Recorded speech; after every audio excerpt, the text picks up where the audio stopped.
Man, we gonna go and get into this emergency prep stuff real fast, you know. And okay, cool, You appreciate it. pass that around. Pass that around. Y'all might want to write down that uh, they have 3 stores. It's out in Utah. The Mormons know something, but you also got to understand that the Mormons stole our records. Yeah. You know what I'm saying? They Hmm. hijacked the Indians and took our records when Christ came to visit with the Indians and snatched them into their slaves, and went out and started that thing out there in Utah. But they got 3 stores in Utah. They know what's going on, and that's a ready preparedness store. Some of it, the food and stuff, I don't really know about that, but they got like emergency equipment, Hmm. things like that, backpacks. So y'all pass that around, write that website down. That may be a few things that you see in there that you may want to grab. You know what I'm saying? And like he said, the Mormons know something, but it's not just them. You know, the higher ups and all of the different organizations and whatnot. Everybody knows something. Those who are connected in with this beast, you understand, because it's only one or two ways you're gonna make it through what's coming. You know, either you're gonna sell your soul to Satan and he gonna get the memo from him, or you're gonna link in with the Most High and you're gonna get it from him. You know, it's the only one two ways. And even those who link in with Satan, they're not gonna make it in the long run, you know. So that's why you got our entertainers, the celebrities, athletes, you know. A lot of them are doing what it takes right now to try to get in because they want to save themselves and their family at the last minute. You understand? But here it is, our people, the poor. No one's telling them what's going on. You understand? Nobody's telling them, hey, you need to prepare. You know, hey, you being taught a lie. You're not gonna be raptured out of America. You understand? You got to go through something. This is what's coming. So our people don't know to prepare. They don't know to get ready. You understand? So it's up to us to mind to let them know. You know, and for those who are aware, who do have the means to make some kind of preparations, you know, that's what we need to do. So that's really what this is about. You know what I'm saying? This little session right here. So I'm gonna start off with a scripture. I'm coming out of Proverbs chapter 22, verse 3. All right. 22 verse 3. Yeah, Proverbs 22 and 3. I need a Bible. Here's one right here. Yeah. Oh yeah, that's one. That's you right there. Yes. Okay. You need a Bible, sir? Yeah. Who else need one? I can live with it. You got one? Unless I need Here, one. brother. Anybody? Yeah. Might need to put your glasses on. That was down the time. You put this thing away here.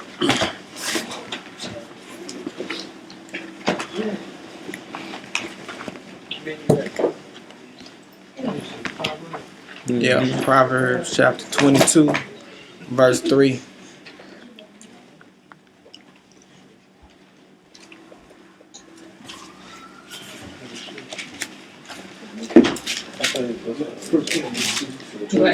I'm saying we got to.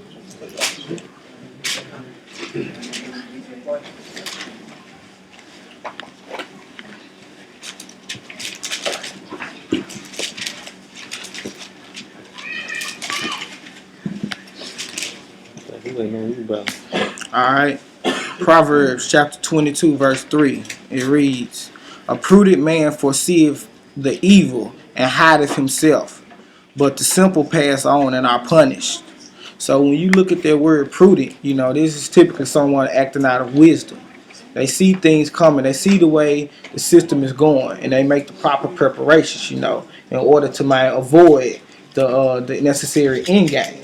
You know, so again, you know, the story that they try to spin for us, that you get from a lot of Christians and whatnot, where, you know, I believe in Jesus. Jesus gonna get me. You know what I'm saying? Whatever happens is gonna happen. There's nothing I can do. No, that's a lie. You understand? The Most High don't want you to perish. If you perish, it's because you chose not to act. You understand? He's sending sign after sign. He's letting everybody know, look, judgment is coming. You know, it's happening all around the world. You know, everybody is getting clear signs of what's going on. When animals start dying by the millions, I mean, hey, something is coming. You understand? So we know we're living in a time where we have to prepare. So for anybody to tell you that you don't need to prepare, don't believe them and don't listen to them. You understand? So more what we're going into tonight is going to be kind of based on like a lot of us, most of everybody here know that getting up out of here, we're going to have to go. You know what I'm saying, at some point in time, you know. And so I want to go into what's become known as the go bag.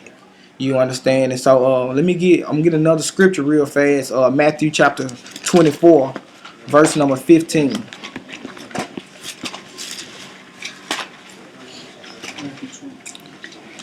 Yeah, Matthew 24, verse 15. Shema. All right, Matthew 24, verse 15. It reads, "When ye therefore see the desolation of abomination, well, when you therefore see the abomination of desolation spoken of by Daniel the prophet, stand in the holy place, whosoever readeth, let him understand. Then let them which be in Judea flee into the mountains.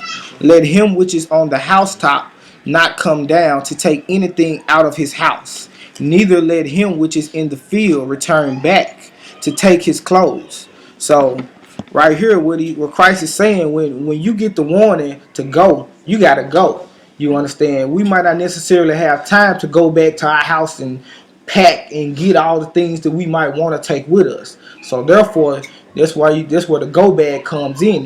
The go bag is something that you can use that you already have prepared. You know what I'm saying? You already have ready. So when you get wind of something coming and you have to go, then you just go grab your bag and you out. You understand? Because say for instance you're somewhere and you're in the midst of an earthquake and something goes down, you know, your house is in shambles, you know, you can't really go through there and get all the stuff you might want, but you can maybe go through there to get your bag, which you already got packed and prepared. You understand? So that's what we're going into, the go bag. All right, so Let me show you an example of a go bag. That bag right there, that green bag. Is it heavy?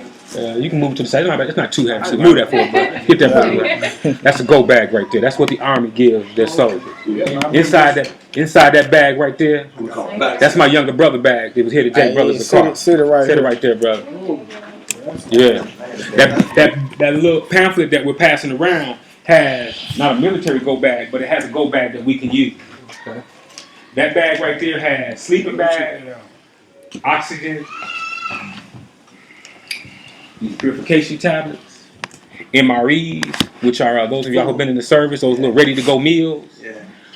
Sleeping bag, as I said, rain gear, everything you do. My brother can actually take that bag and he will not need anything else. He'll be able to eat. He'll be able to purify him. He's got rope. He's got a little knife in there. He's got a sleeping bag. He's got rain gear.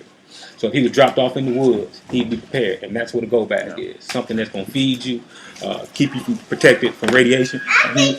Yes. Okay, go sit down, baby. Okay. Breathing hard. Y'all in there running, boy. Y'all having a good time. All Close the door. Now, my go bag, the way I'm preparing mine, you know, first and foremost, I want to start out with the passports. You know what I'm saying? If you ain't got one, go ahead and get one. You understand? Get one. You know, if you can get a U.S. passport, get the U.S. passport. But you can get a world passport. You understand? World passport is by what's known as the World Service Authority. If anybody's ever listened to the church on Blog Talk Radio, we've had the guy on and we interviewed him, the one who created the World Passport. Now, I'll tell you the main difference I know with the two. You know, pretty much with the U.S. passport, you can pretty much get on a plane and go anywhere you want to go. And when you get there, get a visa like at the airport when you arrive. Because the U.S. passport is pretty much accepted anywhere. But with the world passport, you might have to get your visa stamped before you go. You understand? So if you feel like, well, yeah, I'm finna go to Germany, and all you got is a world passport, then you might want to go to the German embassy before you go and get them to get the visa, get it stamped. So that way, when you get on the plane and you get there, hey, you know, I'm already certified. Here's my visa stamp and everything. So they shouldn't give you any hassles. You understand? But again, if you can get the U.S. passport, get a U.S. passport. Because that way, that'll save down from any kind of trouble or hassle you might have. But again, you work with what's able for you to work with. You know, so I know people got certain situations, you know, might be on probation, parole, or child support or whatever, where they might not be able to get a U.S. passport. So if the world passport is going to work for you, get that. You understand? So it's better to Do have we need both? well, It's not bad. I know what you're saying. yeah, I'm not gonna say you do need both. I got both because when I first came into the understanding, I was on probation and I couldn't get a U.S. passport, so I wanted to have something. So I went on and grabbed the world passport. So when I got off papers, I was able to go ahead and get a U.S. passport. So I just so happened ended up with both, you know. But I figure, you know, for me, you know, it's better to have it and not need it than to need it and not have it. You understand? So when I got the world passport, I think I paid like maybe $150 roughly for it, you know. And it didn't take them too long to send it to me, you know.